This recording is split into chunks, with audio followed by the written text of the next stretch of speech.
terlaksana kajian ini yang mungkin tidak dapat disebutkan satu persatu namanya, dan buat antum semua yang hadir, ana ucapkan assalamualaikum warahmatullahi wabarakatuh. Alhamdulillah alladzi bi ni'matihi tatimmu shalihan. Segala puji bagi Allah Jalla Jalaluh yang karena nikmatnya kebaikan-kebaikan menjadi sempurna. Semua keberhasilan yang kita raih, semua kesuksesan yang kita dapatkan, semua kenyamanan yang kita rasakan itu murni karunia Allah kepada kita. Bukan karena usaha kita, dan bukan karena kita berhak mendapatkan. Jangan sampai kita seperti Qarun yang ketika diperintahkan kepadanya untuk berbuat baik, Allah berikan kepadanya harta yang berlimpah ruah. Apa kata dia? Innama utituhu ala ilmin indi. Qarun mengatakan, aku dapat seperti ini itu karena ilmu yang diberikan kepada aku, karena kecerdasanku, karena usahaku, karena kerja kerasku. Akhirnya cerita Qarun habis. Allah mengatakan fakhasafna bihi wa bidarihil ardh. Kami tenggelamkan dia bersama hartanya, bersama rumahnya di dalam bumi. Maka hendaklah kita senantiasa mengingat Allah bahwa semua yang kita rasakan itu karunia Allah, dan hanya Allah yang pantas untuk dipuja dan dipuji. Allahumma salli wa sallim ala abdika wa rasulika sayyidina wa maulana Muhammadin wa ala alihi wa ashabihi ajma'in. Ya Allah, semoga salawat dan salam, berkah dan nikmat senantiasa Engkau curahkan untuk hamba kekasih-Mu, untuk baginda Nabi kita Muhammad alaihi salatu wassalam, untuk keluarga beliau, untuk istri-istri beliau, untuk putra-putri beliau, dan untuk seluruh sahabat Nabi. Semoga Allah meridhai kita bersama mereka. Amma ba'd, jamaah, negeri kita yang kita cintai ini tidak lain hanyalah kumpulan rumah tangga. Tatkala rumah tangganya tidak ada luka, tatkala ada kedamaian di setiap rumah tangga, insya Allah negeri kita pun akan merasakan kedamaian tersebut. Semuanya dilahirkan dari rumah tangga, dididik di rumah tangga. Berapa banyak anak-anak yang tumbuh jadi penjahat gara-gara rumah tangga yang penuh dengan luka. Tidak sedikit anak-anak yang kemudian tumbuh besar menjadi perampok, jemaah. Kenapa kita lihat ada darurat sabu-sabu umpamanya dimulai dari rumah tangga sama jemaah. Maka ini pembahasan yang sangat penting buat kita semua. Ya, sebagian kita mungkin alhamdulillah rumah tangganya tidak ada luka, Ustaz. Tapi udah babak belur semuanya, Ustaz. Jadi udah berantakan semua. Kadangkala lampunya sudah ada yang mati ya.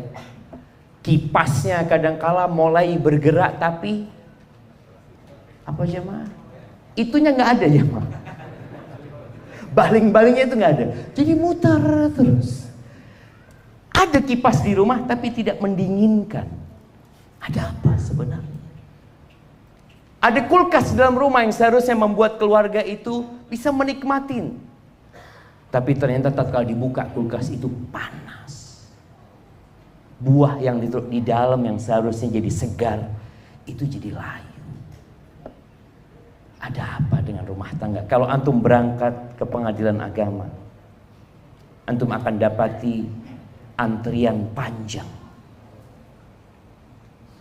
Laki-laki atau wanita yang sedang menggugat cerai pasangan hidup.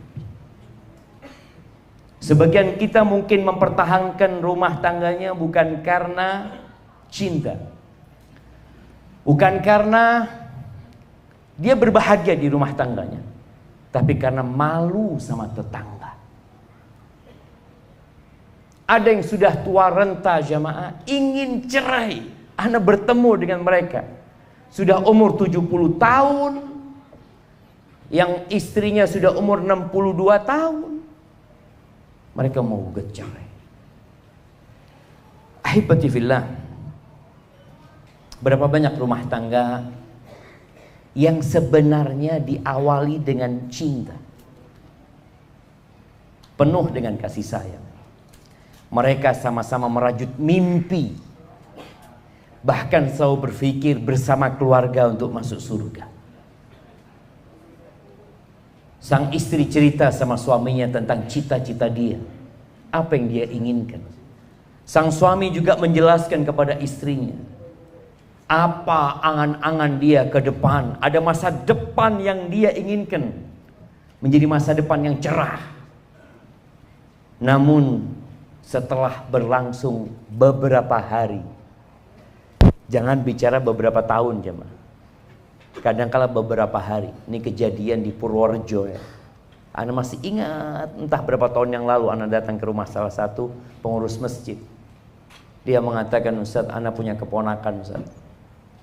4 tahun apa 6 tahun pacaran. Setelah lulus kuliah mereka menikah. Umur pernikahannya hanya 6 hari. Ahibati fillah, sebagian orang cinta yang diinginkan menjadi kebencian, suka menjadi duka, mimpi di dalam surga, ternyata mereka terjatuh ke dalam neraka panas. Ya, kadang-kala kita kalau nonton berita sampai terjadi KDRT di dalam rumah ya, laporan ini dan itu. Bahkan ada seorang istri yang membakar suaminya. Ada seorang suami yang gara-gara kecemburuannya dia bunuh istrinya. Mana kata cinta itu? Hilang. Ketahuilah, cinta itu ibarat benih kecil. Benih kecil yang perlu dirawat. Yang kalau antum tidak merawatnya, tidak menyiraminya, tidak memupuknya, maka benih itu akan layu. Dan terkadang dia mati, bahkan menjadi racun yang membahayakan. Apa yang diperlukan? Kalau bicara rumah tangga tanpa duka, kok kayaknya sulit. Di rumah Nabi alaihi salatu wassalam, piringnya juga pecah. Pernah ada piring pecah di rumah Nabi alaihi salatu wassalam. Pernah ada suara yang diangkat tinggi sehingga terdengar oleh orang yang di luar rumah. Pernah kejadian itu. Pernah ada tangisan air mata. Nah, tapi ternyata semua yang terjadi di rumah tangga Nabi itu ibaratkan garam yang membuat masakan itu menjadi lebih enak. Sekarang bagaimana tatkala ada luka, antum semakin kuat. Bagaimana tatkala ada masalah membuat antum semakin matang menjadi seorang suami, menjadi seorang ayah. Bagaimana kesulitan-kesulitan, masalah-masalah di dalam rumah tangga itu menjadikan antum sosok hamba yang lebih bertakwa kepada Allah Azza wa Jalla. Yang biasanya sujudnya sebentar, gara-gara ada masalah, alhamdulillah sujudnya lebih panjang. Nikmat apa enggak jemaah? Yang biasanya kalau sholat selalu telat, gara-gara ada luka dalam rumah tangga, sholat shaf pertama. Masya Allah. Apakah harus ada luka baru di shaf pertama? Apakah nunggu masalah baru bisa sholat malam? Apakah nunggu ada problematika yang berat yang membuat kita harus berangkat umroh? Antum lihat tuh. Ternyata masalah-masalah membuat sebagian orang semakin dekat sama Allah Azza wa Jalla. Dan itu yang kita inginkan. Bagaimana menyikapi masalah itu? Dua insan berkumpul dalam satu rumah yang punya pemikiran masing-masing. Dan antum harus bisa menyelesaikan hal ini. Yang pertama yang dibutuhkan jamaah adalah ilmu. Ilmu. Dalam segala hal ilmu ini diperlukan. Ketika seorang ingin masak enak, padahal dia nggak pernah belajar bagaimana masak soto yang enak. Mungkinkah dia masak tanpa ilmu? Nggak bisa. Dia akan cari tahu. Apa bumbunya? Apa bahan-bahannya? Bagaimana memasaknya? Berapa lama waktu agar jadi enak? Itu perlu ilmu.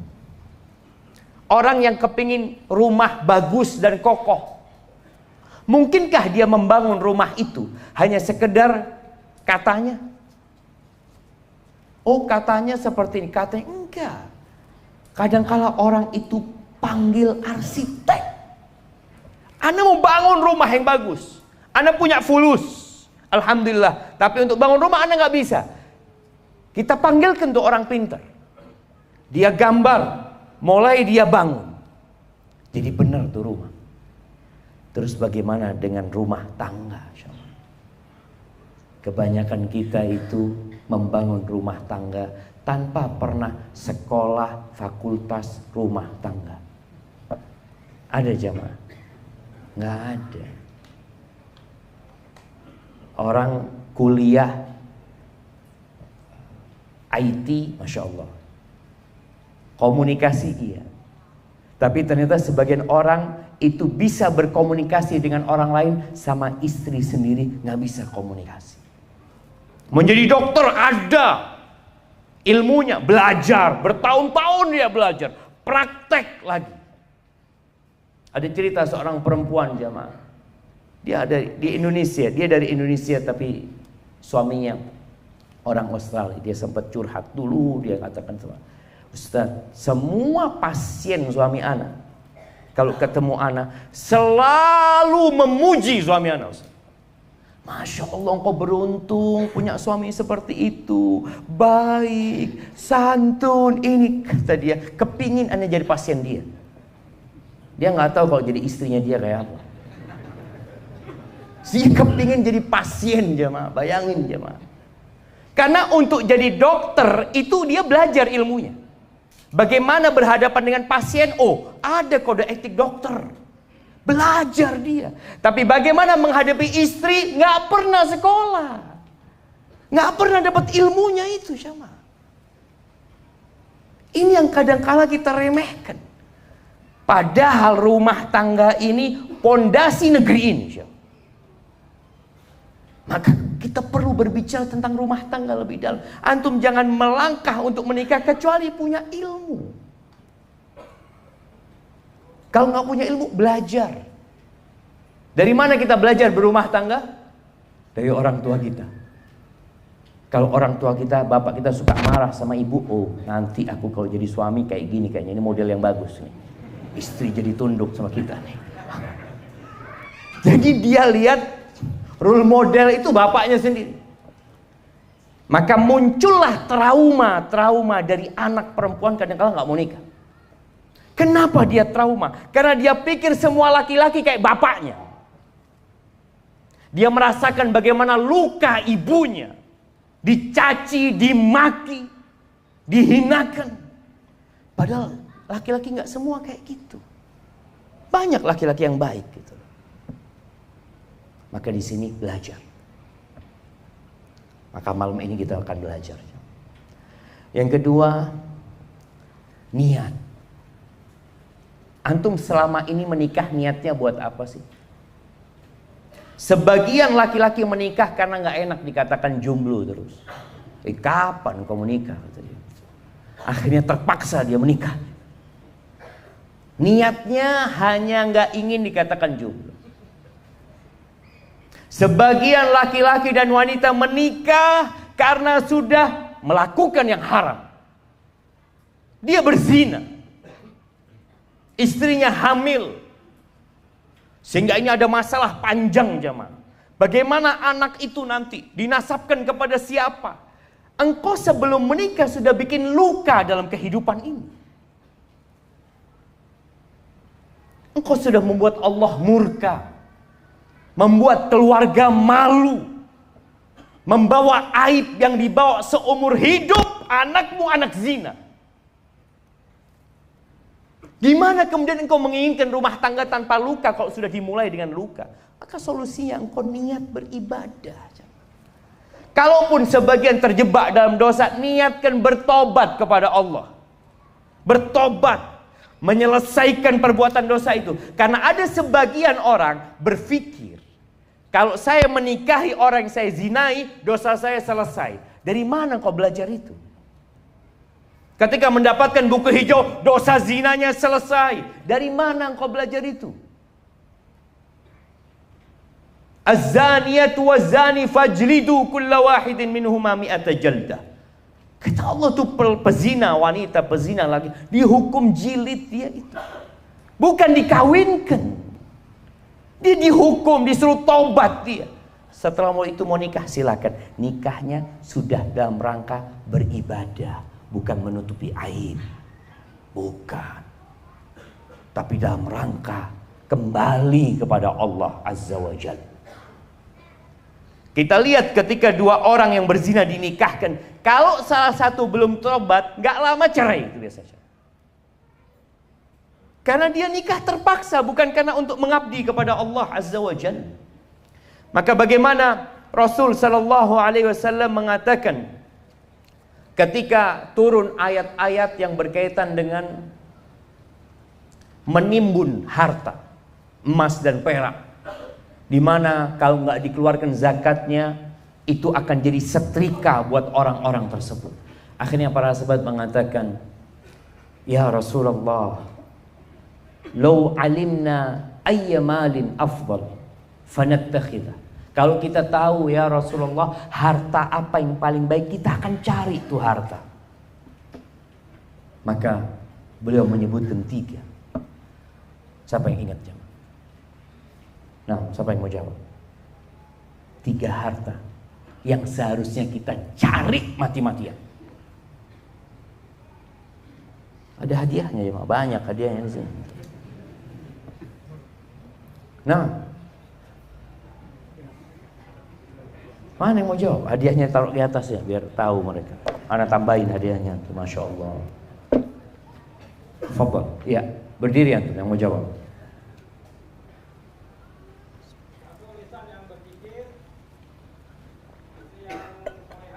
Alhamdulillah. 1, lisan yang pandai berzikir. Yang kedua, hati yang bersyukur. Istri yang soleha, yang membantu suaminya dalam urusan akhirat. Masya Allah. Fadl, kirimkan ke sana, ke belakang. Tuh jamaah, bukan mobil yang bagus, rumah yang mewah. Apa gunanya antum punya rumah yang mewah kalau isinya berantakan?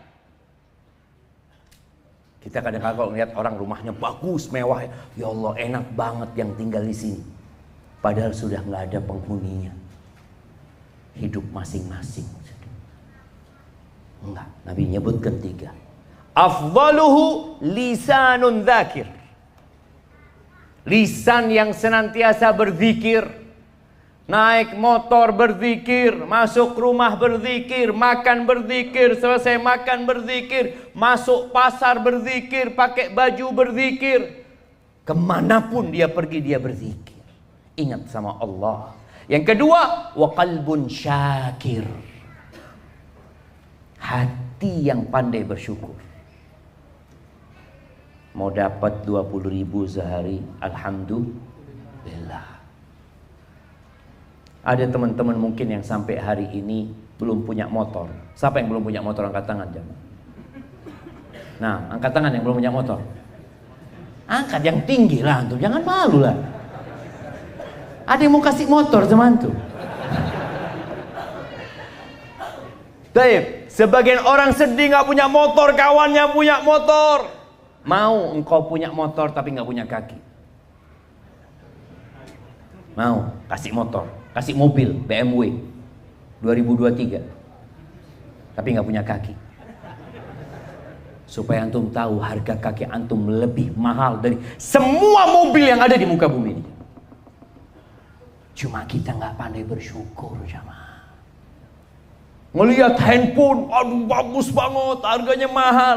Wallahi antum cari mobil handphone paling bagus di dunia, tetap lebih bagus telinga antum. Apa gunanya antum punya handphone bagus tapi antum tuli, kemana-mana pegang handphone? Kata orang ini agak-agak waras ini, orang dia nggak denger. Ada apa pegang handphone? Wallah jamaah. Maka yang paling utama adalah qalbun syakir. Hati yang pandai bersyukur. Bagaimana Urwah ibn Zubair mengajarkan, ini perlu kita miliki dalam rumah tangga kita. Hati yang pandai bersyukur. Ketika dia harus dipotong kakinya satu, dia mengatakan, ya Allah, Engkau berikan kepada aku 4. 2 kaki dan 2 tangan. Yang Engkau ambil 1 ya Allah, Engkau sisakan 3 ya Allah. Ini orang yang pandai bersyukur selalu melihat kepada nikmat yang Allah berikan. Sebagian kita selalu susah. Kalau ketemu cerita saya punya masalah ini, kalau punya rezeki nggak pernah cerita dia.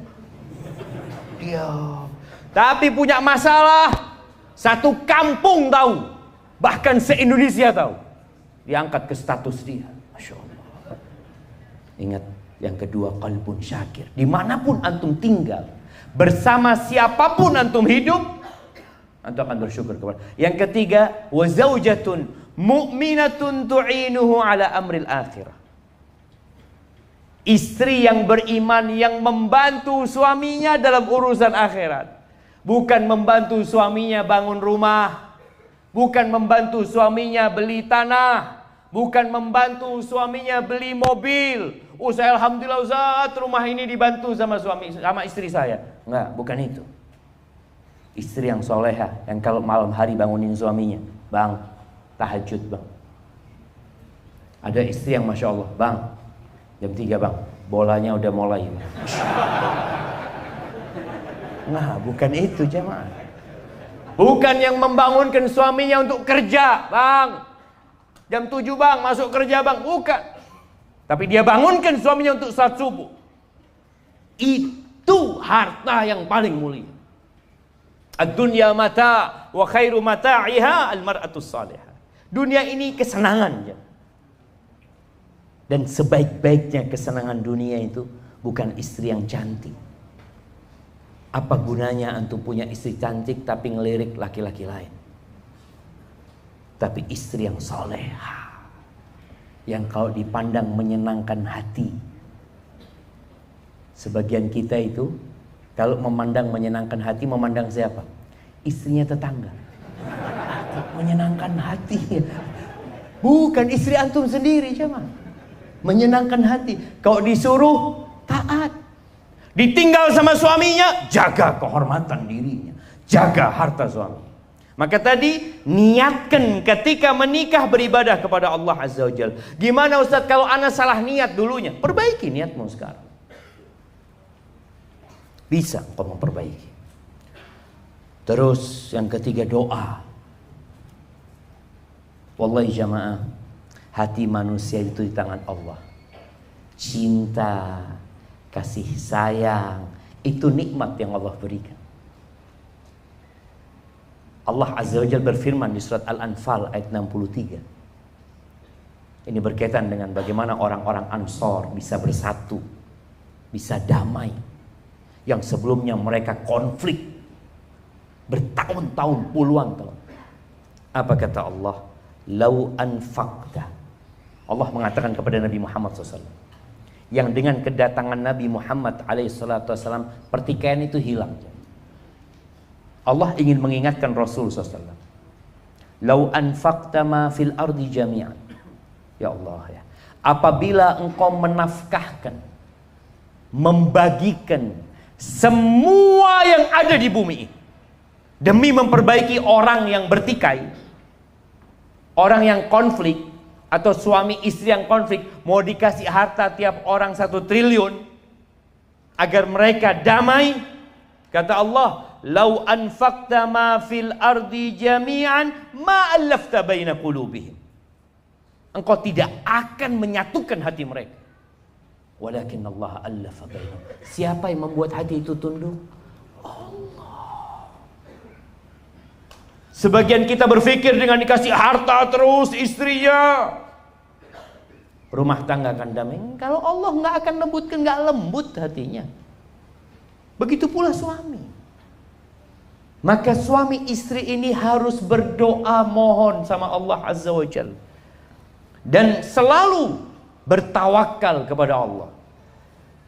Jangan pernah bersandar kepada diri sendiri. Seperti di awal tadi disebutkan. Jangan mengatakan, oh saya bisa, saya pintar, saya punya ilmu ini, itu dan itu, saya punya jabatan. Lah.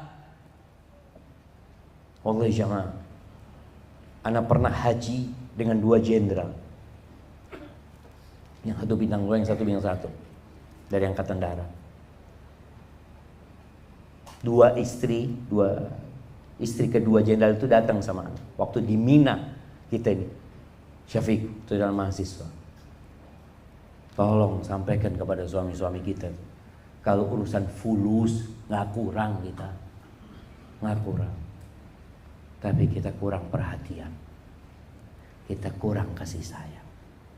Supaya antum tahu, harta itu walaupun antum berikan sebanyak apa, kalau Allah tidak melembutkan hati mereka, nggak bisa. Maka ahibati fillah, kembali kepada ilmu. Yang pertama ilmu, yang kedua apa? Niat, yang ketiga doa. Ilmu yang pertama yang harus antum pelajari berkaitan dengan rumah tangga ini adalah tentang hak dan kewajiban. Apa sih hak pasangan hidup antum? Jangan tanya dulu apa kewajiban istri antum. Sebagian suami itu yang dipikirkan apa? Haknya dia, kewajiban istrinya. Enggak, yang antum perlu pelajari, apa kewajiban ana sebagai seorang suami. Makanya tatkala orang itu bekerja di sebuah perusahaan, dikasih tahu dia hak dan kewajiban, supaya dia dapat menjalankan tugasnya dengan baik. Kewajibanmu masuk kantor sebelum jam 7, pulang jam 4. Kewajibanmu harus pakai seragam berwarna ini. Kewajibanmu kau harus duduk menyelesaikan tugasmu dari pagi sampai sore, baru boleh pulang. Hakmu baru disebutkan, engkau akan dapat gaji sekian, dapat tunjangan sekian, dapat bonus sekian. Nah, sebagian orang itu yang ditanyakan apa? Bonusnya apa? Gajinya berapa? Dan itu terjadi dalam rumah tangga. Banyak di antara kita jemaah ketika menikah yang dipikirkan cuma malam pertama. Masya Allah. Sehingga ada istilah bulan madu. Madunya berapa lama? 1 bulan. Kadang-kadang nggak sampai sebulan. Sisanya wallahu a'lam. Maka tolong pelajari. Dan menuntut ilmu ini kewajiban buat setiap muslim. Talabul ilmi fariidatun ala kulli muslim. Bukan sunnah ya, bukan anjuran. Ketika antum mau sholat, antum harus belajar ilmu tentang sholat, wajib. Ketika mau berangkat haji, jemaah haji itu oleh Depak diadakan apa buat mereka? Manasik haji, karena wajib buat mereka. Mereka mau melaksanakan ibadah tersebut. Dan ketika antum mau menikah, antum wajib belajar tentang hak dan kewajiban antum, pasangan hidup antum.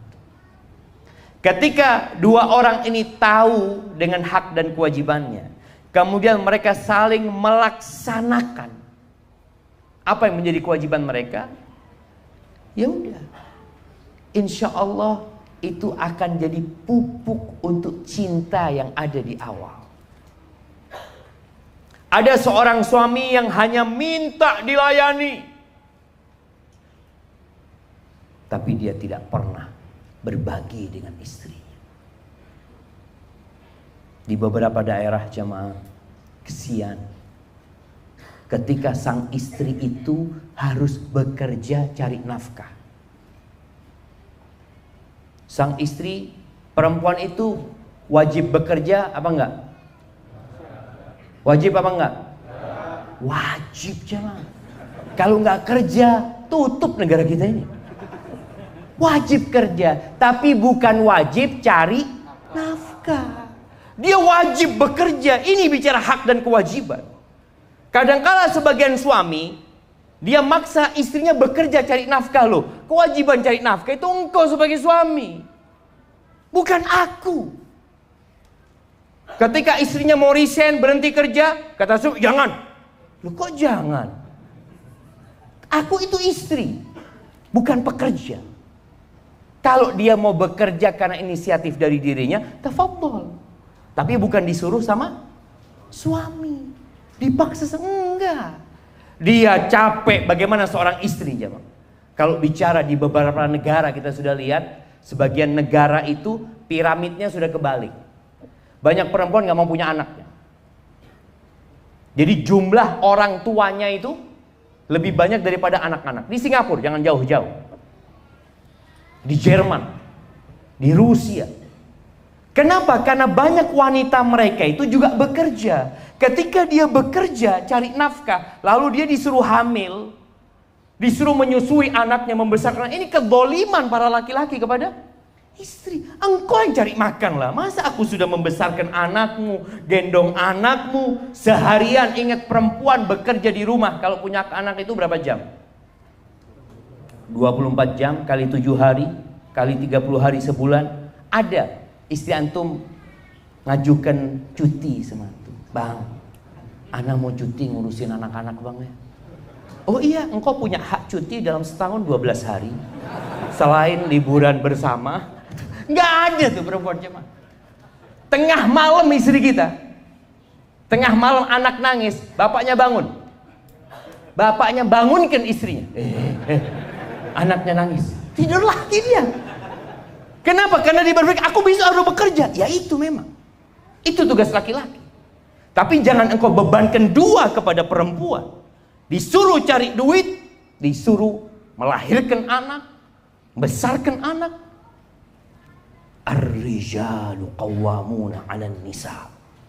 Kata Allah, laki-laki itu pemimpin buat para wanita. Pemimpin. Kenapa dia jadi pemimpin? Yang pertama, bima faddalallahu ba'dahum 'ala ba'd. Karena laki-laki itu dikasih jiwa kepemimpinan. Laki-laki itu lebih mengutamakan akalnya. Dikasih itu. Hak cerai ada di suami. Kalau hak cerai ada di istri.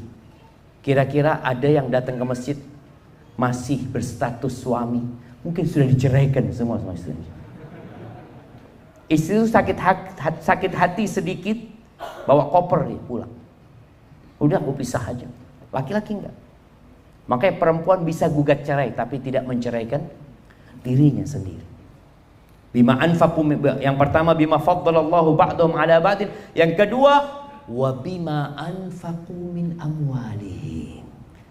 Karena suami itu memberikan nafkah. Para ulama menyebutkan, tatkala engkau memperhatikan konflik atau luka yang terdapat dalam rumah tangga, kebanyakannya timbul disebabkan kedua pasangan ini tidak ngerti sama hukum syariat. Nggak ngerti, nggak belajar dia. Yang ada tadi belajarnya dari rumah tangga dia. Bagaimana bapaknya mendidik ibunya, mengajarin ibunya, atau menghajar ibunya, dia lakukan itu. Itu kebanyakan. Maka tolong yang istri berusaha untuk mempelajari. Apa sih tugasku sebagai istri? Laksanakan tugasmu. Suami melaksanakan tugasnya. Ustadz, kalau ana sebagai istri, hak-hak ana tidak diberikan oleh suami, minta hakmu sama Allah Azza wa Jalla. Itu juga dipelajari.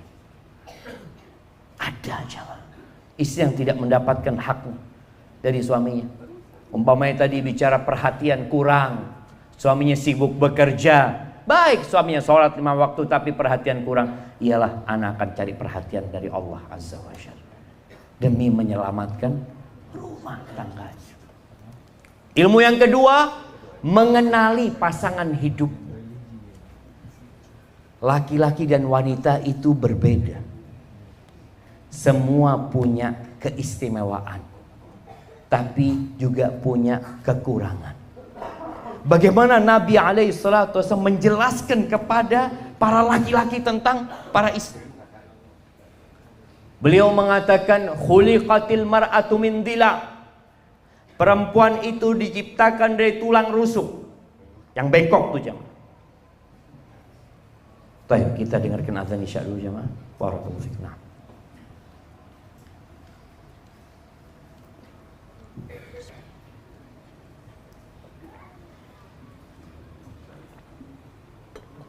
Tafadhal, barakallahu fikum.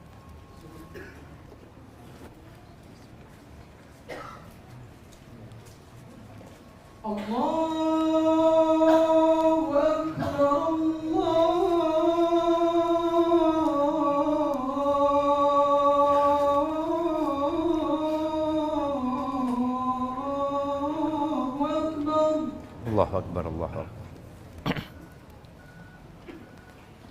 Allahu Akbar.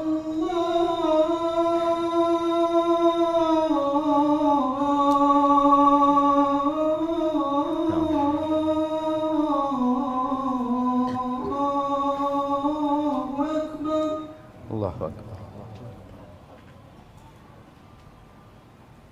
أشهد أن لا إله إلا الله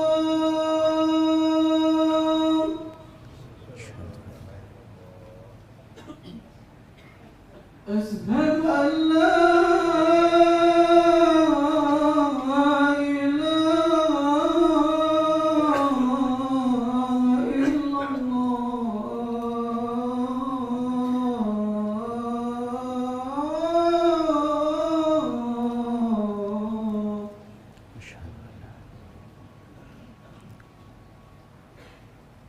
أشهد أن محمد رسول الله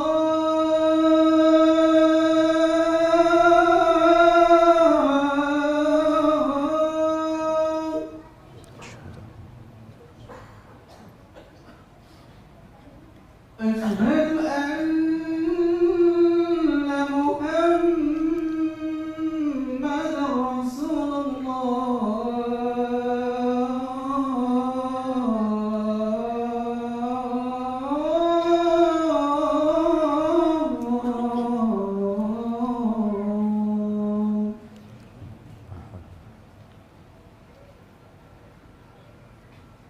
حي على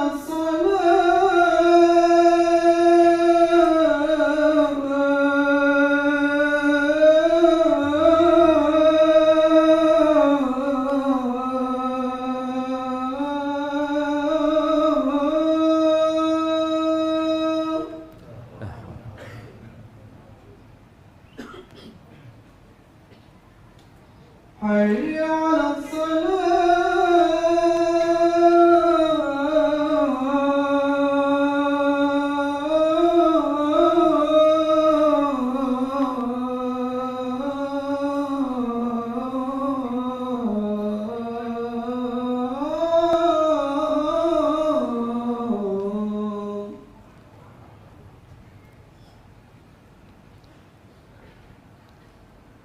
حي على الفلاح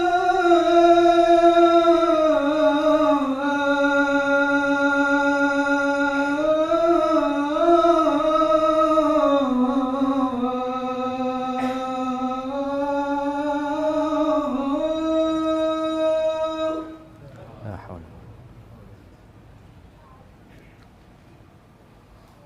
حي على الفلاح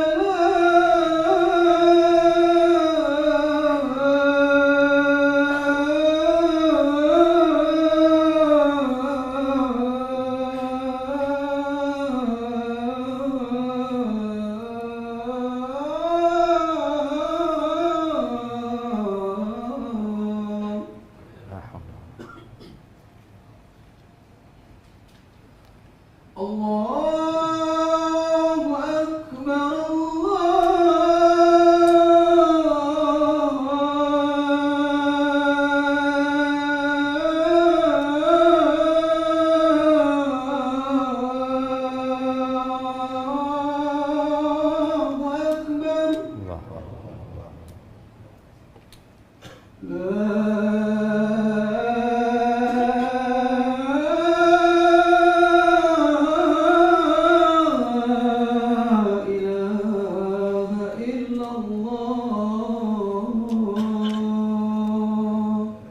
La ilaha illallah. Allahumma shalli ala Muhammad. Muhammad kama shallaita ala ali Ibrahim wa barik ala Muhammad. Allahumma rabb hadhihi ad-da'wati tammas salati wa Muhammad. Allahumma shalli wa sallim ala nabiyyina Muhammad. Apa yang tadi dibicarakan?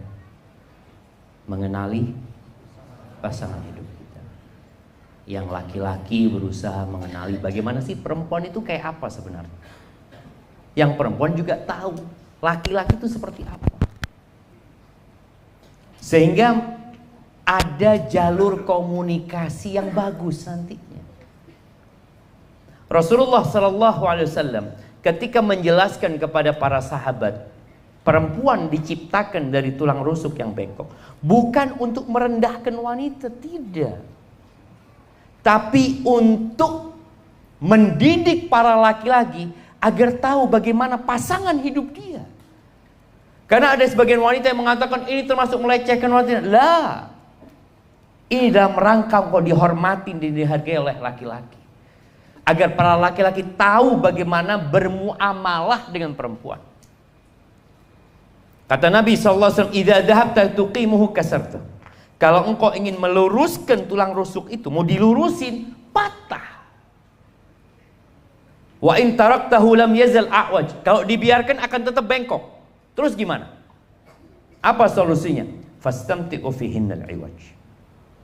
Nabi memberikan sebuah arahan alaihi salatu wassalam. Engkau bersenang-senanglah dengan wanita. Tapi engkau harus selalu tahu dia itu bengkok. Perempuan itu ingin dimaklumi kekurangannya. Jangan engkau menuntut lebih dari dia. Bayangin ya, Rasul sallallahu alaihi wasallam pernah di rumah Nabi SAW. Aisyah itu angkat suara sampai terdengar dari luar rumah. Abu Bakar dengar tuh. Dia minta izin untuk masuk ke rumah Nabi SAW. Masuk, ngelihat Aisyah di situ yang habis ngangkat suaranya atas Nabi SAW. Abu Bakar datang jamaah mendekati Aisyah, mengatakan, "Atarfa'ina sautaki ala Rasulillah sallallahu alaihi wasallam." Berani-beraninya engkau ngangkat suara di atas suara Nabi SAW. Itu mau digampar Aisyah sama bapaknya sendiri jamaah. Kira-kira kalau mertua antum mau gampar istri antum, sikap antum apa? Ah, betul, ini harus dididik nih. Dididik. Mungkin kita akan seperti kesempatan ini. Ini bapaknya ada nih, bukti kalau anaknya nggak bener nih bapaknya.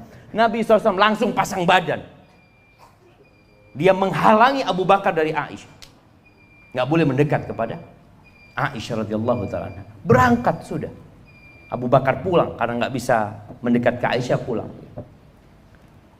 Nabi SAW duduk sama Aisyah mengatakan, "Aisyah, engkau nggak lihat tadi aku belain engkau dari laki-laki tadi itu yang memukul engkau itu?" Akhirnya mereka jadi berdamai. Sebagian kita itu selalu memperbesar masalah kecil. Dan itu yang banyak terjadi. Kenapa luka itu semakin melebar dan sebagian luka sudah sembuh tapi jadi borok di dalam? Gara-gara kita suka menjadikan masalah remeh jadi besar. Banyak perempuan mengatakan, "Ustaz, suami ana marah itu gara-gara masalah remeh, Ustaz." Antum harus belajar jadi singa di luar rumah dan menjadi macan di dalam rumah. Ingat kisah 11 wanita yang menceritakan suaminya. Dia cerita tentang suaminya. Ini buka-bukaan dia tentang suaminya. Salah satunya mengatakan, "Zauji idza dakhala fahid." Suamiku tuh kalau masuk rumah itu kayak macan. Wa idza kharaja asid. Kalau dia keluar rumah, dia seperti singa. Wala yas'al amma ahid. Dan dia tidak pernah menanyakan apa yang dia tinggalkan. Para ulama menjelaskan ini pujian buat suami. Suaminya itu kayak macan, urusan-urusan remeh, kecil, nggak diurusin sama dia. Dia tidak akan pasang badan kecuali untuk urusan yang besar, itu macan. Kalau keluar rumah, oh dia jadi singa. Dan kalau di rumah dia tidak menanyakan hal-hal yang remeh. Sebagian kita itu tadi masalah-masalah remeh, fulus sekian nggak ada umpamanya. Mungkin dia punya uang 50.000, ditaruh di bawahnya baju kok nggak ada. Mana ya? Hei istriku, sini. Sidang. Sidang apa? Itu yang terjadi. Nabi SAW mengajarkan kepada kita agar melihat kepada kelebihan bukan kepada kekurangan. Kata Nabi SAW, la yafraq mu'minun mu'minah. Nggak boleh laki-laki yang beriman membenci istri yang beriman. In kariha minha khuluqan radhiya minha akhar. Kalau ada perilaku istrinya yang tidak dia sukai, bukankah ada yang lain yang dia sukai? Lihat kepada kelebihannya. Pernah melihat ada orang dites kerja jemaah. Dia melamar kerja, lalu sama yang mengetes itu bertanya, "Bapak nggak bisa apa?" Pernah ditanya, "Bapak nggak bisa apa?" Yang ditanya apa? "Bapak bisa apa?" Itu yang penting buat dia. Yang tidak dia bisa, tidak dia tanyakan. Dan itulah yang kita lihat kepada pasangan hidup kita. Allah Azza wa Jalla mengatakan, "Wa'ashiruhunna bil ma'ruf." Wa'ashir, pergaulilah istri-istri kalian, sama istri juga mempergauli suaminya dengan cara yang ma'ruf. Bukan sekedar hak dan kewajiban. Yang penting anak melaksanakan kewajiban anak, enggak. Antum suka enggak jamaah? Kalau gaji antum 10 juta tiap bulan, tahu-tahu dikasih bonus 5 juta. Suka enggak? Kalau bonusnya lebih banyak tambah suka enggak? Lakukan itu kepada pasangan hidup antum. Jangan hanya memberikan hak dia, tapi berikan bonus kepada dia. Artinya ada perkara-perkara yang sebenarnya nggak wajib buat antum, tapi antum kerjakan buat dia. Istri pun seperti itu. Fa in karihtumuhunna, kalau kalian benci sama pasangan hidup kalian, ceraikan mereka, balikin ke orang tuanya. Jangan. Engkau mau nikah sama siapa? Enggak, saya mau cari yang lurus. Nggak ada bengkok semuanya. Antum mau kemana? Nggak ada di Purwakarta Ustaz. Lurus-lurus nggak ada. Kemanapun ke ujung dunia semuanya. Baik kok antum mau ganti istri 20 kali. Ya Allah, ternyata kayak gini semua perempuan. Ya memang kayak gitu. Fa in karihtumuhunna fa'asa an takrahu syai'an wa yaj'alallahu fihi khairan katsira. Kalau kalian benci sama mereka, boleh jadi yang kalian benci itu ternyata Allah jadikan banyak kebaikan di sana. Mungkin istrimu tidak pandai memasak, tapi istrimu pandai mengaji. Mungkin istrimu memberikan makanan, ya Allah, oh kayak gini ya makanan. Apa anak salah pilih istri? Anak kalau makan di rumahnya tetangga kok enak terus ya. Padahal tetangga itu punya masalah. Sama. Ya Allah, ini istri anak makanannya enak, tapi ngajar ngaji anak gak bisa, ya Allah, astagfirullah. Oh, istrinya tetangga barusan suaranya enak ya. Apa anak salah istri? Padahal sama-sama semuanya jamaah. Semua orang itu punya kelebihan dan kekurangan. Maka fokus kepada kelebihan, bukan kepada kekurangan. Itu yang diajarkan. Ketika Nabi alaihi salatu wassalam mengatakan perempuan itu naqisatu aqlin wa din. Perempuan itu kurang akalnya, kurang agamanya. Ini juga pendidikan buat kaum laki-laki. Perempuan itu datang bulan loh. Kau ketahui ketika dia datang bulan, dia nggak sholat. Sholat aja enggak Allah wajibkan, bahkan nggak boleh dia sholat. Kondisi emosionalnya kadangkala bermasalah. Dia capek, letih, dan itu supaya suaminya sadar dia bukan laki-laki. Memang dia kayak gitu. Kadang-kala seorang suami, ya Allah ya, istri satu ini datang bulan jadi nggak enak katanya. Memang kayak gitu. Coba anak punya 4. Antum punya 4, semua datang bulannya bareng. Antum mau apa tuh? Ya Allah, ahsan di surga. Ya memang ahsan di surga jamaah. Nabi ketika menjelaskan itu agar antum paham, dia seperti itu. Emosionalnya nggak terkontrol kadangkala. Kadangkala antum ngomong maksudnya baik, dia sakit hati. Ya memang kayak gitu perempuan. Antum yang kudu sabar. Sabar. Kenapa? Antum laki-laki. Antum jadi pemimpin. Ketika pemimpin gak penyabar, apa yang akan terjadi? Akan banyak yang terluka di dalam rumah itu. Berapa banyak anak-anak yang akhirnya benci sama bapaknya. Benci sama bapak. Anak benar-benar sama kuping ini panas ya. Kalau sudah dengar orang curhat ini itu. Sampai dalam hati anak, dulu waktu nikah gak pernah konsultasi sama anak.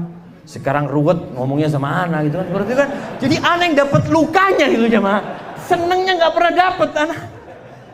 Tapi itu kita juga harus sabar menghadapi orang-orang ini. Mungkin kita bisa memberikan solusi. Kemudian ketahuilah apa yang disukai dan apa yang tidak disukai. Perlu ilmu itu. Karena anak kepingin para wanita tidak lagi mengatakan, Ustadz suami anak ini temperamental Ustadz, suka emosi marah padahal masalah remeh. Oke, engkau tahu masalahnya apa? Iya Ustadz, masalahnya kadangkala kopinya itu kurang manis. Terus, ya masa masalah gitu aja dia marah? Loh, yang salah yang marah apa yang bikin kopi? Yang bikin kopi kan. Loh tapi dia tuh nggak tahu diri Ustaz. Sudah tenang. Setiap bikin kopi gulanya di luar. Bang kalau kurang manis tambahin bang. Masya Allah. Dia ketika kurang manis dia lihat istrinya. Loh nambah. Tapi dia nggak jadi marah karena udah harus nambahin sendiri. Jadi istri ini ketika tahu apa yang tidak disukai suami. Suami tidak suka istri pakai daster. Apa yang harus dilakukan? Bagikan ke tetangga dasternya. Iya, artinya dia sudah tahu. Suami ini nggak suka Ustaz dengan ya rumah berantakan. Berarti jangan pernah melihat rumah berantakan. Suami ini nggak suka Ustaz kalau manggil kemudian anak nggak datang. Tapi juga para suami harus tahu karena kita ada di markasnya tentara ini. Kadangkala ada suami yang bintangnya dia bawa ke rumah. Istrinya namanya anggap Sumaya. Sumaya datang, siap dan. Jadi gimana ceritanya? Rasul SAW kalau masuk rumah itu beliau panglima perang. Ketika masuk rumah beliau jadi suami. Jadi bapak buat anaknya. Nggak ada bintang-bintang itu. Makanya bagaimana istri Nabi SAW itu kadang-kadang bantah sama Nabi SAW.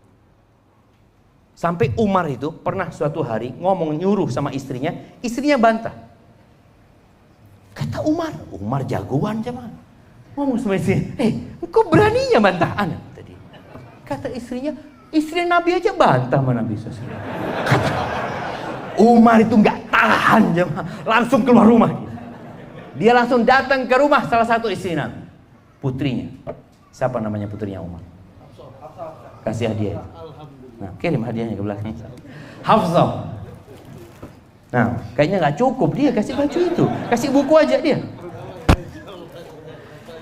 Nah, Hafsah, dia tanya, Hafsah, apa benar istri Nabi itu ada yang bantah Nabi SAW?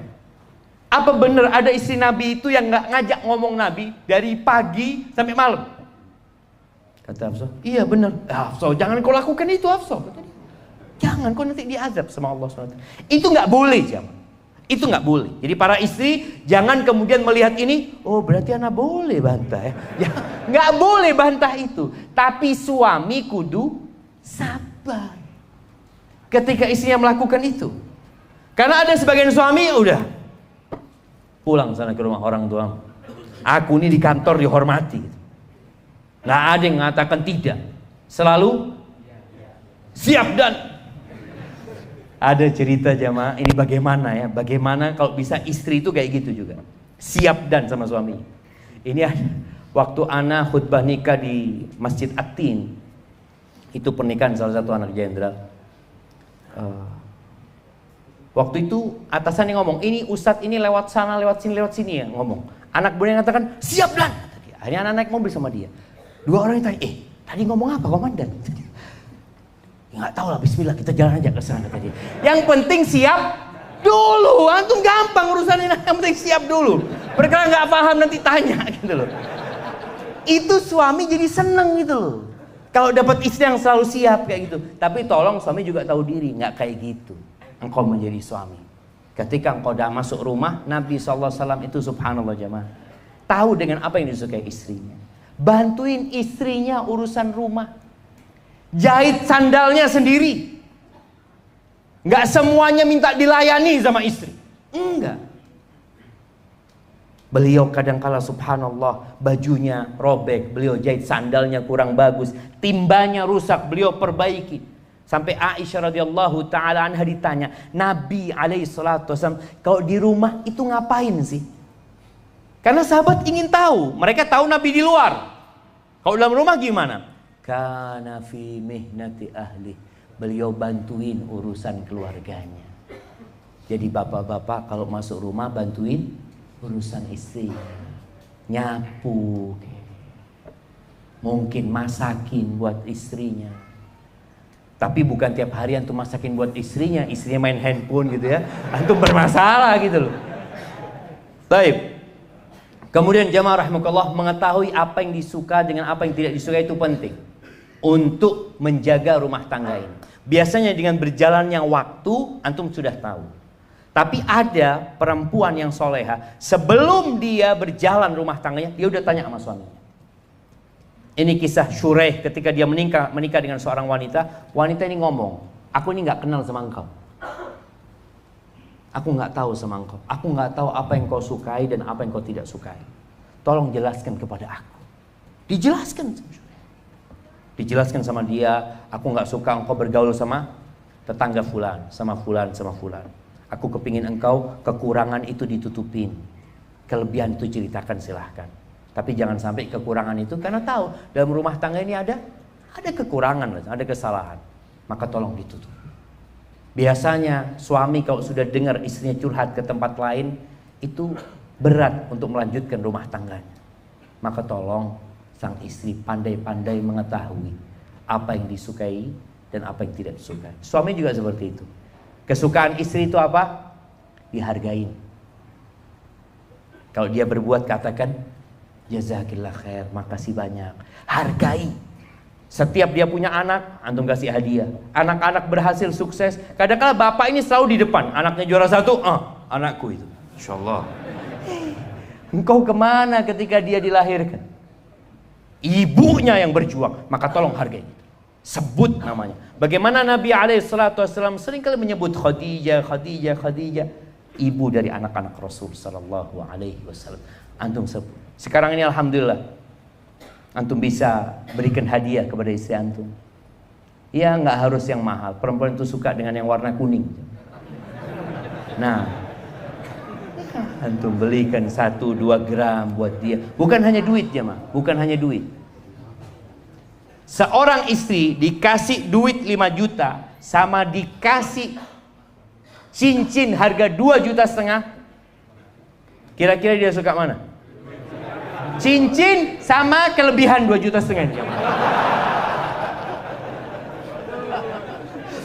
Iya, ada cincin dikasih nih, kan ada suratnya kan? Bang, ini 2,5 juta mana? Ya, kasih duitnya. Antum supaya tahu jemaah, itu suka seperti itu.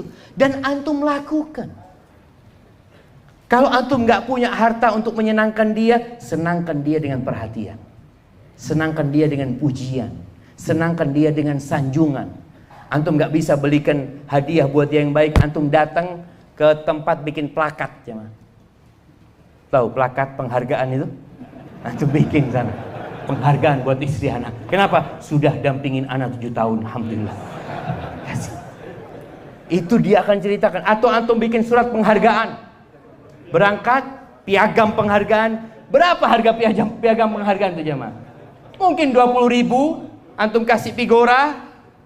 Penghargaan telah memasakkan buat aku selama 9 tahun. Allahu Akbar. Itu dipajang mestinya. Banyak piagamnya dia. Dia suka. Antum nggak percaya. Bunga, antum berangkat ke toko bunga, belikan bunga, kasih. Biasanya anak kalau belikan bunga istri itu ada kertas itu, tulis di situ aja. Itu dia akan foto, dia sebarkan kemana-mana, karena dia bahagia. Tapi kalau cuma dikasih fulus, apalagi fulusnya cuma untuk nafkah, kasih fulus, iya bang, barakallahu fiik. Jadi tolong antum pandai-pandai mengetahui apa yang disukai dan apa yang tidak disukai. Taib, yang terakhir. Ada dua yang terakhir. Yang pertama, jangan bawa makan haram ke dalam rumah. Jangan bawa harta haram ke dalam rumah. Itu jadi penyakit. Tidaklah dua orang yang saling mencintai kemudian dipisahkan illa bidzambin ahdatsahu ahaduhum, melainkan karena dosa yang dilakukan oleh salah satu dari keduanya. Dan di antara dosa yang dapat berdampak kepada kehidupan itu makan haram. Kalau ternyata naik motor dari hasil yang haram, antum belikan nafkah kepada istri antum dari hasil yang haram, kira-kira Allah akan ridho sama antum? Antum berdoa nggak dikabulkan doa. Antum minta sama Allah nggak diterima. Antum berangkat umroh, berangkat haji dari hasil yang haram, la labbaik wala sa'daik. Kata Allah, nggak perlu engkau datang ke sini, nggak perlu, nggak ada kebahagiaan buat engkau. Gara-gara makan haram. Dan seorang istri juga harus mendukung suami. Sabar. Karena ada sebagian istri gara-gara banyak tuntutan suaminya akhirnya bekerjanya nggak benar. Nggak sabar, kepingin cepat punya rumah, kadangkala rumahnya dengan cara riba.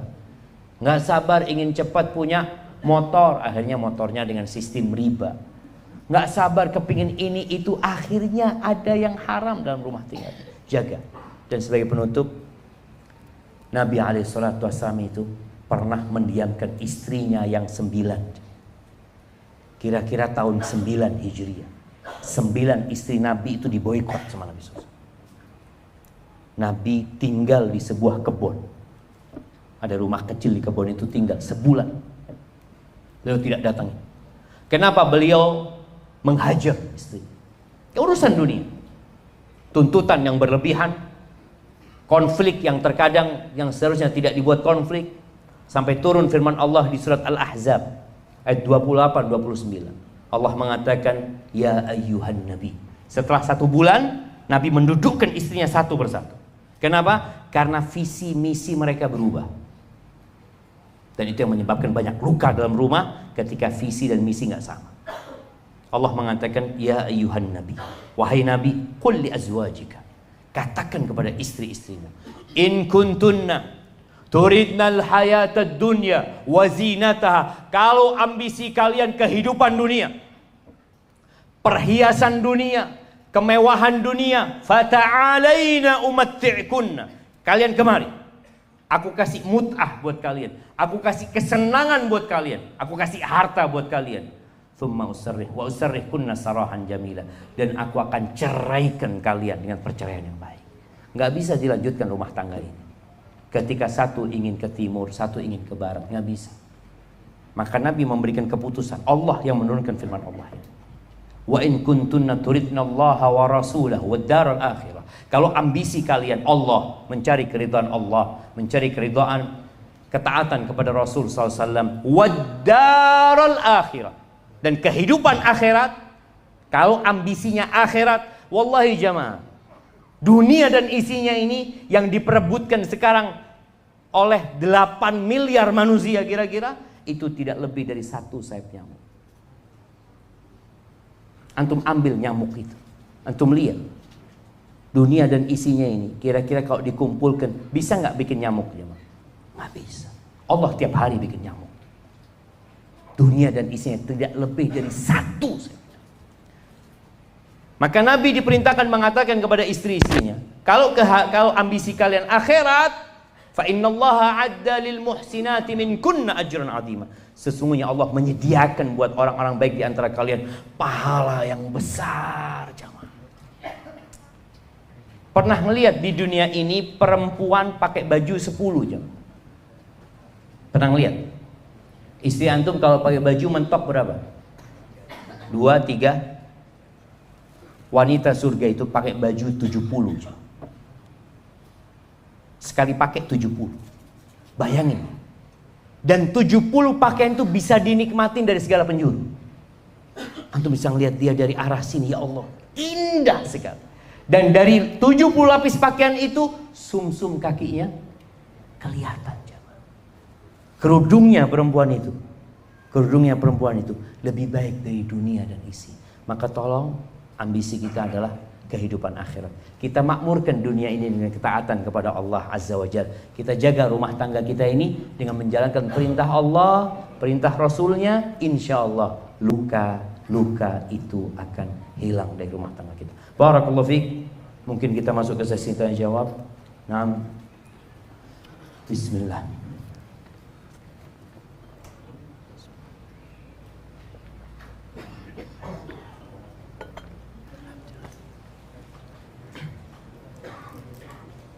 Saya sudah talak 1. Saya sudah talak 1 istri saya pada hari Minggu atas kemauan istri saya. Lalu pada hari Rebu dalam keadaan emosi saya ucapkan talak 10 kali. Ucap kata talak dalam satu waktu. Pertanyaan, status talak 1, 2 atau 3. Setelah 1 bulan ini saya dan istri sepakat rujuk. Bagaimana cara rujuknya? Yang pertama, iya, ini berkaitan dengan talak jamaah. Perlu mendengar dari kedua belah pihak. Yang benar talak itu adalah talak 1, rujuk, baru talak 2. Ketika dia posisinya ditalak, memang perempuan ini satu rumah. Ditalak 1 itu perempuan tidak diusir dari rumah, tetap satu rumah. Dengan harapan mereka rujuk, bukan harapannya cerai kembali. Maka untuk masalah cerai ini harapannya antum bersama istri datang ke ustaz, karena perlu mendengar dari kedua belah pihak. Seperti itu. Harus berhati-hati masalah talaknya jemaah.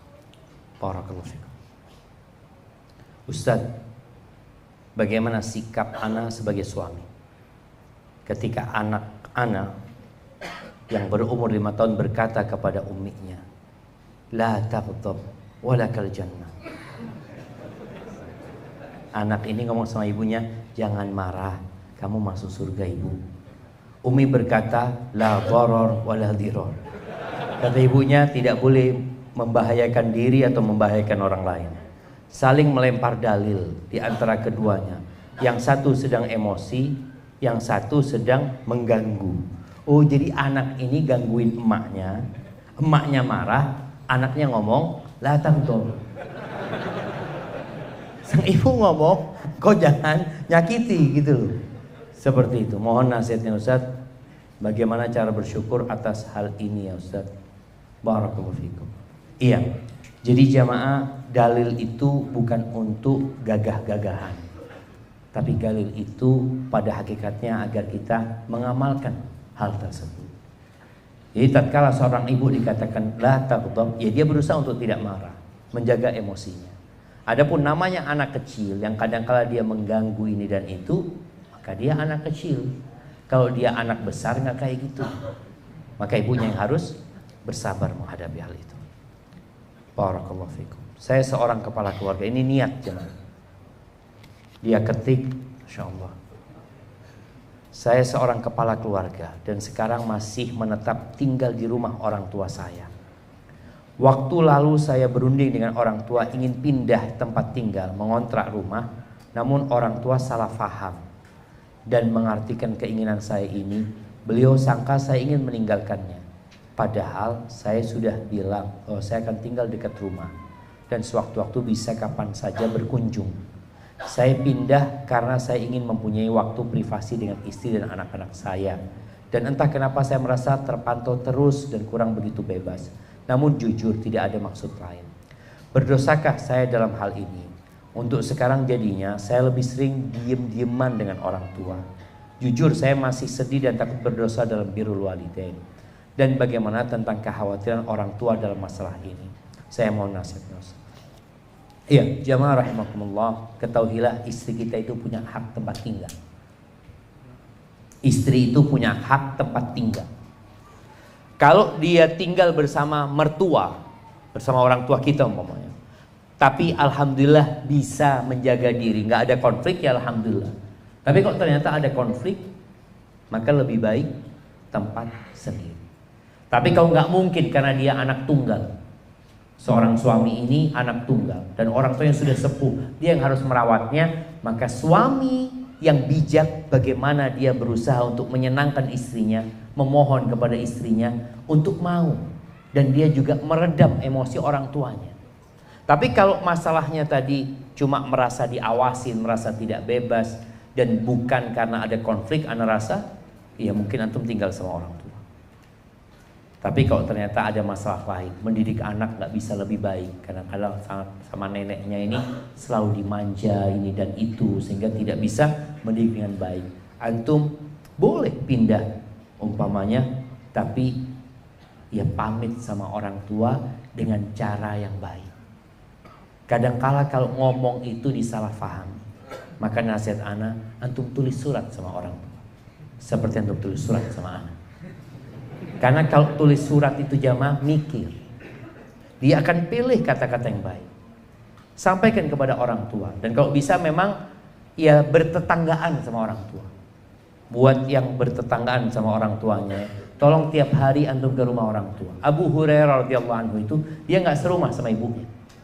Ibunya sendirian, ya mungkin ada pembantu. Rumahnya Abu Hurairah di sebelahnya.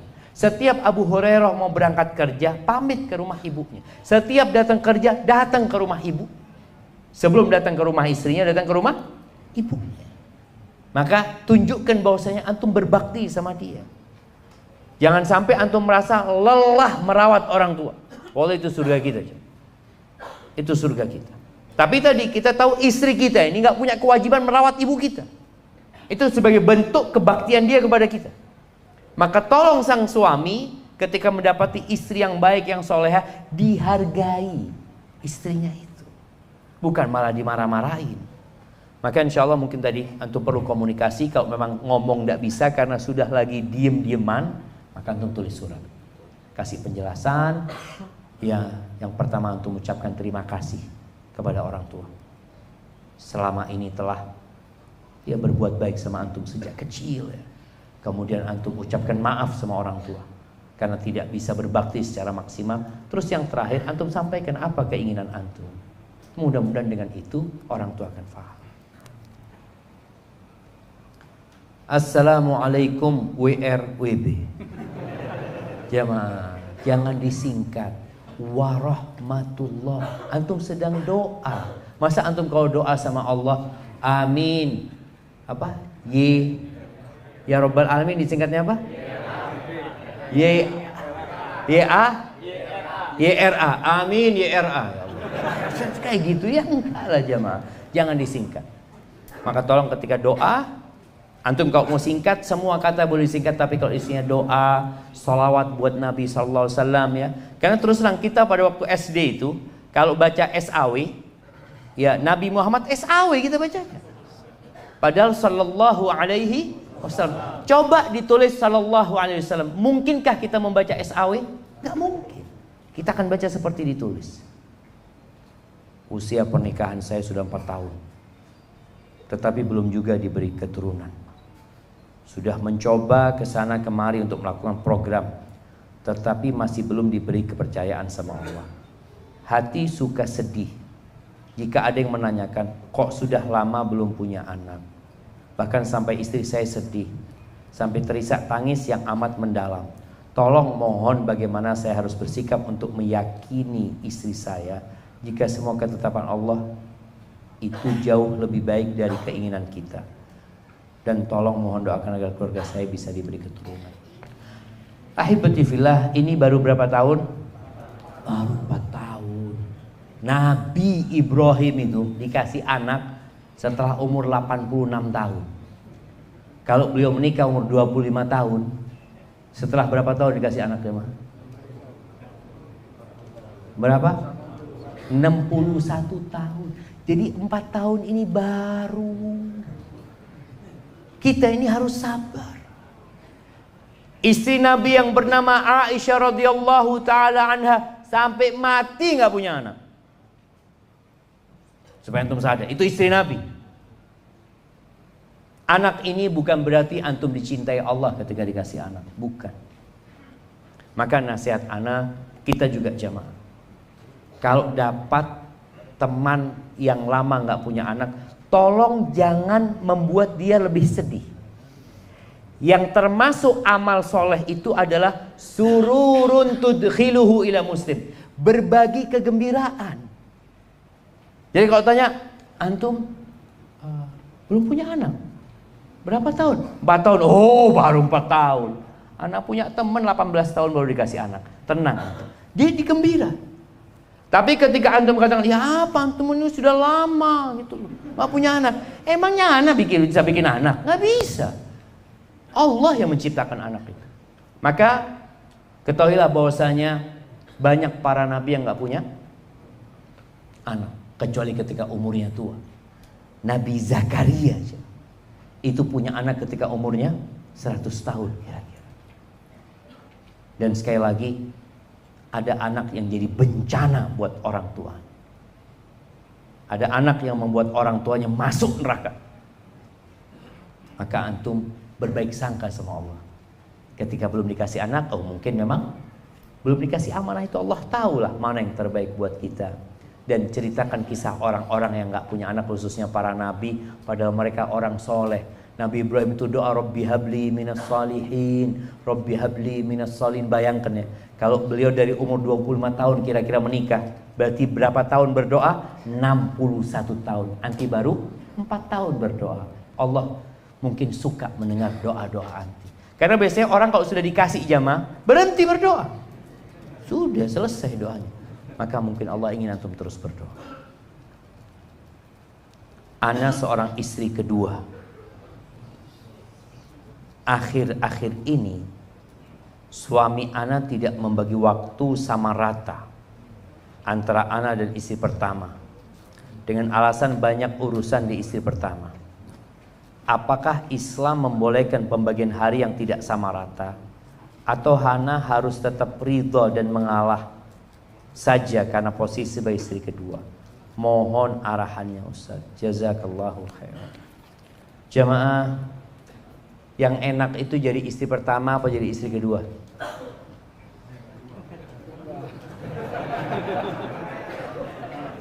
Nah, jadi istri pertama berduka, istri kedua menderita. Kenapa? Ini hidup di dunia kayak gitu. Banyak istri kedua itu harus ngalah. Harus ngalah. Daripada nggak punya suami. Maka nasihat ana, apabila suamimu baik dan mungkin dia punya kekurangan dari sisi tadi, engkau maklumi. Mungkin dia sedang berusaha menjaga rumah tangganya agar kapal yang ditunggangi tidak karam. Berbaik sangka sama dia. Selama dia memberikan hak-hak yang lain kepadamu. Memang urusan mabit ini, bermalam itu seharusnya sama rata. Kecuali sang suami sudah menyampaikan di awal, anak nggak bisa. Kenapa? Anak ini tinggalnya di Subang, sedangkan istri keduanya di Purwakarta. Anak baru ke Purwakarta ini hanya untuk urusan kerja, mungkin sebulan 2 kali. Engkau mau nggak? Kalau sang istri awalnya, oh nggak apa-apa, Bismillah, anak ridho, Masya Allah. Setelah nikah baru ngomong, bang harus adil. Kalau enggak hari kiamat nanti, aduh bahaya bang. Nah ini ada yang seperti itu kadang-kala jamaah. Maka orang-orang beriman ikut persyaratan yang ditetapkan di antara mereka. Nasihat anak, antum anti sabar. Anti sabar dan terus berdoa memohon kepada Allah. Tadi kita sampaikan, berdoa itu dapat meluluhkan hati orang yang keras. Hadza wallahu a'lam bissawab.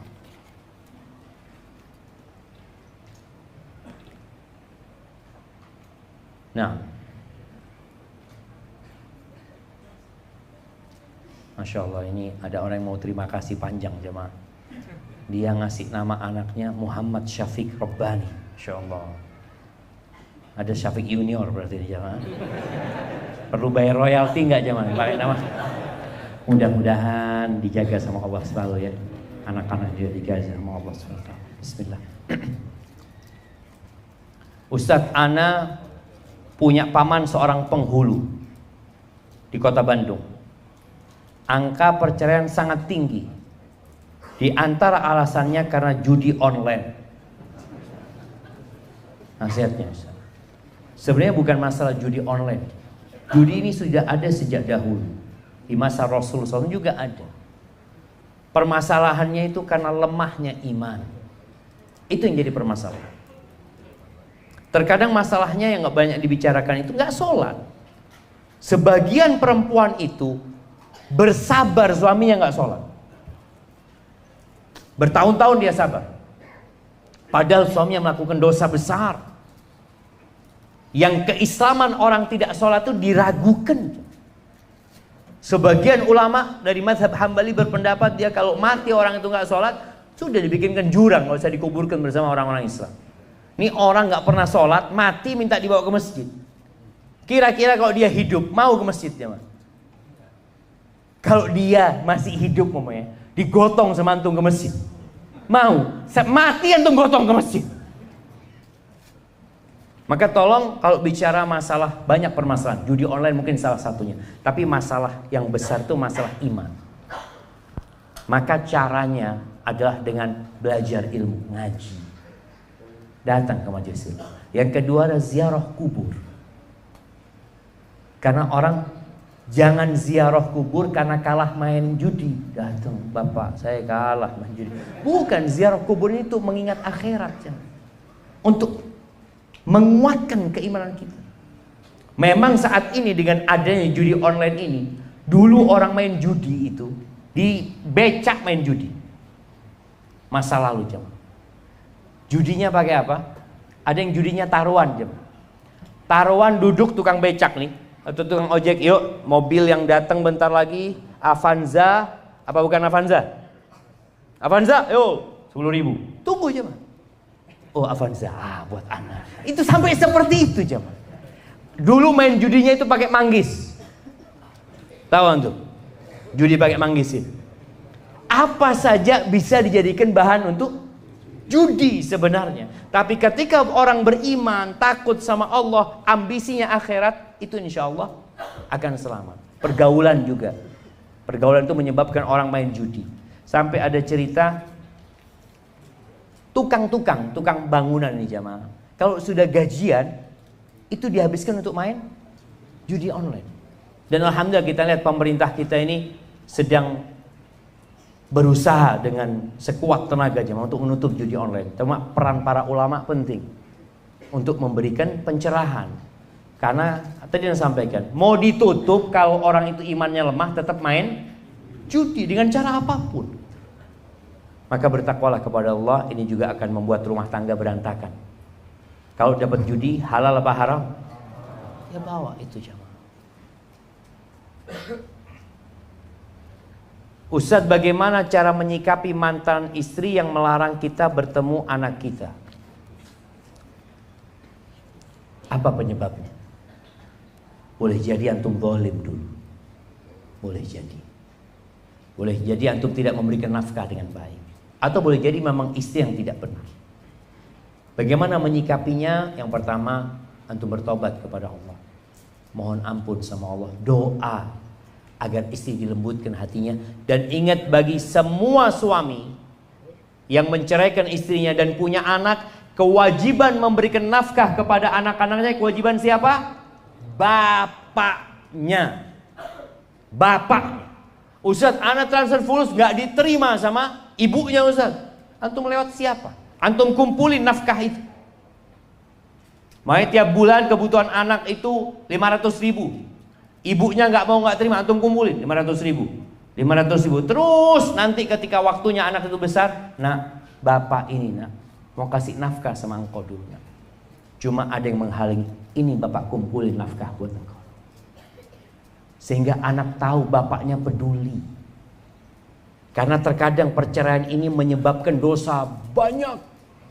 Kenapa iblis itu paling suka sama perceraian, jemaah? Karena perceraian itu dapat memutuskan silaturahim.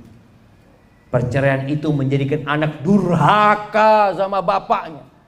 Kalau dia tinggal sama ibunya, dikasih vaksin kebencian terus. Bapakmu kayak gini, bapakmu seperti ini. Sampai anak itu gak kepingin pakai nama bapaknya di belakang namanya. Anak pernah ketemu sama orang seperti itu. Dia gak kepingin pakai nama bapaknya. Dari bencinya. Padahal sebagai seorang ibu seharusnya dia udah, perceraian itu hanya memutuskan tali pernikahan.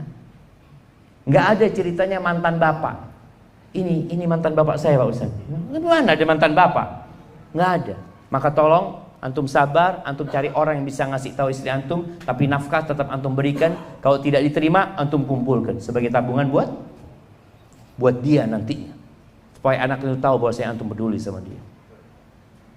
Ustaz, bagaimana jika bertemu dengan orang tua yang anaknya mau kita nikahi, meminta mahar yang besar, dan jika tidak dikabulkan kita tidak bisa menikahi anaknya? Cari yang lain antum.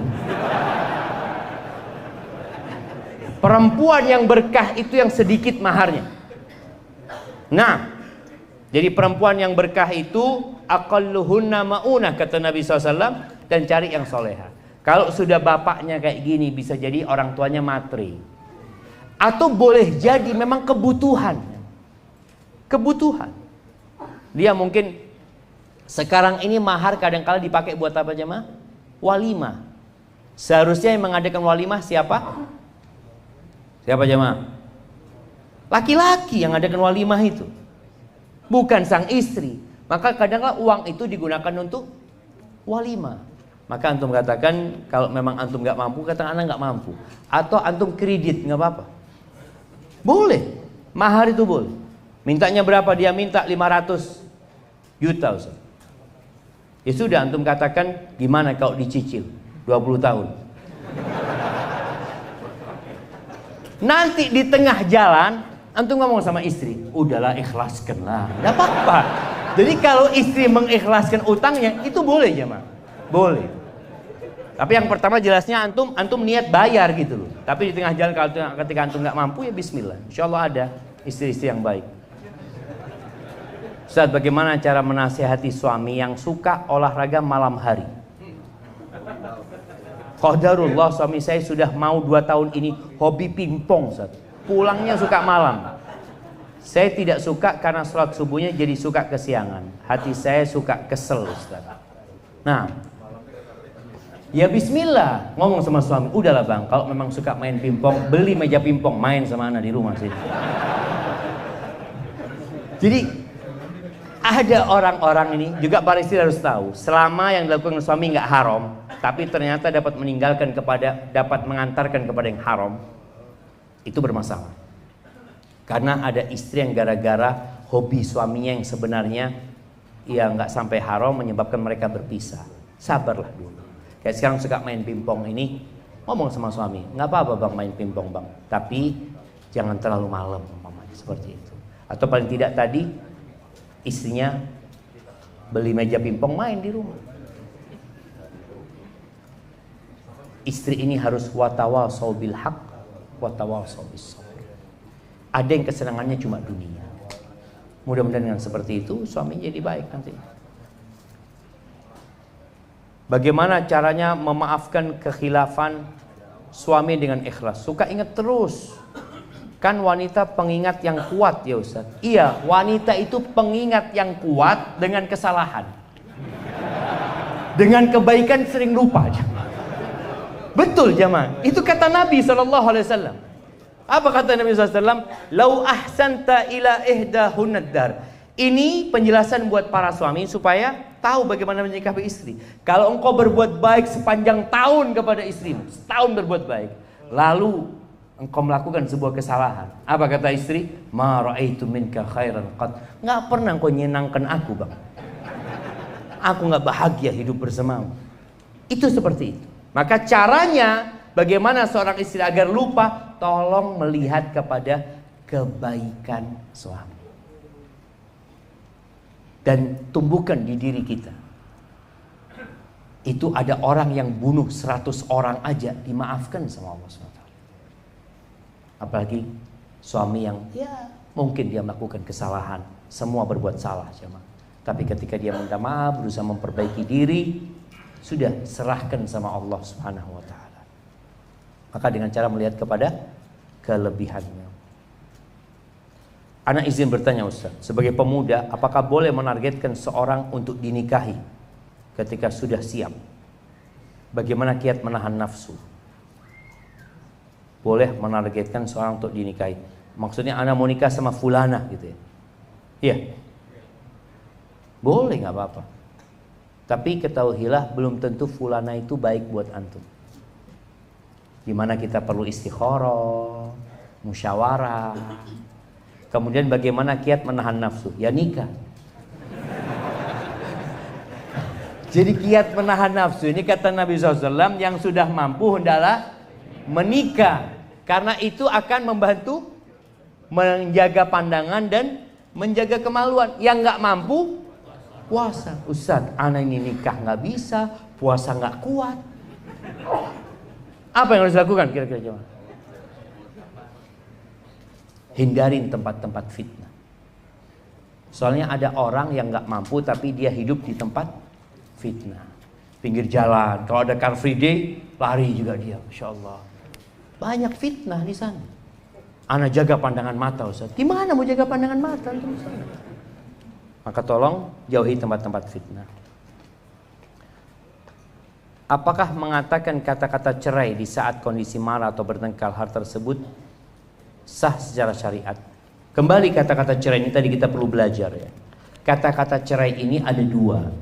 Ada yang kata-katanya maknanya cuma satu, berpisah. Ada yang multi makna, multi tafsir. Seperti seorang suami mengatakan kepada istrinya, engkau pulang sana ke rumah orang tuamu. Aku nggak suka sama engkau. Apakah jatuh cerai? Ini butuh niat. Kalau dia niat menceraikan baru jatuh cerai. Tapi kalau dia mengatakan kepada istrinya, aku ceraikan engkau, nggak butuh niat, jatuh cerai. Bagaimana kalau kondisinya marah? Marah ini ada tiga. Marah yang sampai puncaknya kalap sehingga orang itu tidak sadar dengan apa yang dia ucapkan, itu nggak jatuh. Dan marah yang masih di permulaan. Marah yang di pertengahan ini yang diperselisihkan oleh para ulama, jatuh cerai apa enggak? Cuma wallahu alam, ana melihat pendapat yang mengatakan marah selama dia sadar dengan apa yang dia ucapkan, cerainya jatuh. Kalau itu kata-kata yang memang tidak ada penafsiran kecuali cerai, maka cerai. Kalau mengatakan nanti aku ceraikan engkau, jatuh enggak cerai? Enggak, masih nanti soalnya. Dia belum menceraikan. Dia nanti gitu. Aku akan cerai. Belum. Karena masih akan jemaah. Makanya tadi perlu belajar. Dan nasihat ana ketika antum menikah, tolong kata cerai ini dihapus dari kamus antum. Di delete. Yang nggak bisa di recovery lagi. Karena apa? Kadangkala kita marah yang keluar itu. Jangan sampai. Kesian sama anak-anak kita. Kalau memang mau bercerai, ya bercerai dengan cara yang baik. Tapi ini pertanyaan terakhir jemaah. Assalamualaikum Ustaz. Waalaikumsalam warahmatullahi wabarakatuh. Anak ikhwan mau menikah tetapi keluarga anak, terutama orang tua, masih menganggap anak masih kecil. Bagaimana solusinya buat meyakinkan kedua orang tua anak dan keluarga anak, Ustaz? Ya anak ini gak tahu, antum memang masih kecil. Jadi sebenarnya jamaah, menikah dalam agama kita itu ada dua fase kehidupan. Fase sebelum baligh dan fase sesudah baligh. Anak sesudah baligh itu dewasa. Dihisap dia di hari kiamat. Dicatat semuanya. Walaupun di dunia kita lihat ada mungkin undang-undang untuk anak di bawah umur. Tapi dalam pandangan Allah Azza wa Jalla, ketika anak sudah baligh, dia tidak sholat, dihitung nggak? Dihitung. Oh kan masih kecil. Nggak ada. Kalau sudah baligh, itu mulai dicatat semua kesalahan dia gitu. Nah kalau bicara antum, ya kita lihat antum ini memang sudah punya kemampuan apa belum? Kemampuan secara finansial. Punya enggak harta? Jangan antum saya mau menikah Ustaz, tapi pakai harta orang tua. Ya nggak mau orang tua antum. Kadang-kala orang tua itu benar-benar sayang sama anaknya. Dia takut kalau anaknya menikah, orang tua nggak dapat kebaktian anaknya. Makanya dia kadang-kala mengulur-ngulur, jangan dulu lah seperti itu. Maka antum sampaikan kepada ibumu, ibu, bapak, aku kalau menikah tetap orang nomor satu itu ibu sama bapak, bukan istriku. Sampaikan, aku akan tetap berbakti sama ibu dan bapak. Kadang-kala karena khawatir seperti itu. Kalau memang antum sudah punya kemampuan menikah, ngomong sama orang tua. Anak sudah nggak kuat, ayah. Wallahi nggak kuat. Anak kalau malam itu bingung gitu. Lihat di sebelah kanan anak cuma ada bantal apa, pikiran. Nggak apa-apa, sampaikan kepada orang tua. Kalau memang antum sudah mampu. Karena terus terang jemaah, pendidikan di masa sekarang ini mulai di barat sebenarnya. Ada memanjangkan masa kekanak-kanakan. Dulu orang tua kita itu SD sudah bisa menghasilkan uang. Sekarang sampai lulus kuliah masih merepotkan orang tua. Udah lulus nih. Kurang apa tuh? 6 tahun sekolah dibayarin orang tua, 3 tahun SMP, 3 tahun SMA, 4 tahun kuliah, selesai kuliah masih merepotkan orang tuanya. Ada permasalahan di sini. Dulu lulus SD sudah bisa bekerja, bisa menghasilkan uang. Subhanallah, Nabi SAW mengatakan, la yahtatiba ahadukum. Sebagian kalian itu, satu orang berangkat ke gunung, masya Allah. Anak tadi turun dari Garut menuju ke sini. Cianjur kok Garut, Cianjur turun ke sini. Anak lihat anak-anak itu bawa kayu bakar jamaah. Anak jadi ingat sama hadis Nabi SAW. Tuh anak-anak sudah diajarin kerja, tetap sekolah gitu loh, tetap belajar dia, tapi sudah diajarin kerja, nggak apa-apa jamaah. Anak itu bekerja, itu lebih baik daripada minta-minta. Makanya kita punya masalah pengangguran di Indonesia ini sangat tinggi sekali. Apa penyebabnya? Sampai kalau anak lihat subhanallah, bagaimana Presiden Jokowi ketika menyebutkan bukan ijazah yang penting itu keahlian, skill, antum punya sesuatu gitu loh. Kalau antum cuma lulus S1 kemudian ijazahnya mau dibawa kemana ini? Daftar kemana ini kerja? Antum nggak punya keahlian apa-apa, itu jadi masalah. Maka tolong kita harus belajar, kita yang jadi orang tua, bagaimana anak kita dididik dia bisa bekerja, dia bisa mandiri, sehingga tatkala dia keluar dia mandiri, nggak nyusu terus sama orang tuanya. Ini mungkin yang berkaitan dengan ini. Jadi antum ngomong sama orang tuanya. Sekali lagi kalau nggak bisa ngomong, tulis surat sama orang tuanya, tulis surat. Apakah anak salah berdoa meminta calon istri yang solehah Ustaz? Tetapi saya belum sempurna agamanya. Ya antum sempurnakan dengan istri yang solehah, insyaallah. Minta yang solehah. Tetap jamaah, orang baik itu mintanya yang baik-baik sama Allah SWT. Dan antum ketika memilih, tolong dititik beratkan kepada yang solehah. Ustaz, anak cari yang cantik, yang kaya, yang solehah, bangsawan. Antum sendiri, ya anak orang biasa sih Ustaz. Tapi kan anak minta sama Allah, nggak apa-apa tuh minta sama Allah, tapi sering-sering bercermin. Hada wallahu a'lam bishawab. Itu yang dapat Anda sampaikan, kurang lebihnya mohon maaf. Yang benar dari Allah Azza wa Jalla, yang salah dari diri Anda pribadi. Allah dan Rasulnya terbebaskan dari kesalahan itu. Sekali lagi Anda ucapkan terima kasih kepada semuanya, dan semoga Allah memberikan pahala kepada semua yang turut berandil dalam terlaksana kajian ini. Sallallahu ala nabiyina Muhammad wa ala alihi wasallam. Assalamualaikum warahmatullahi wabarakatuh.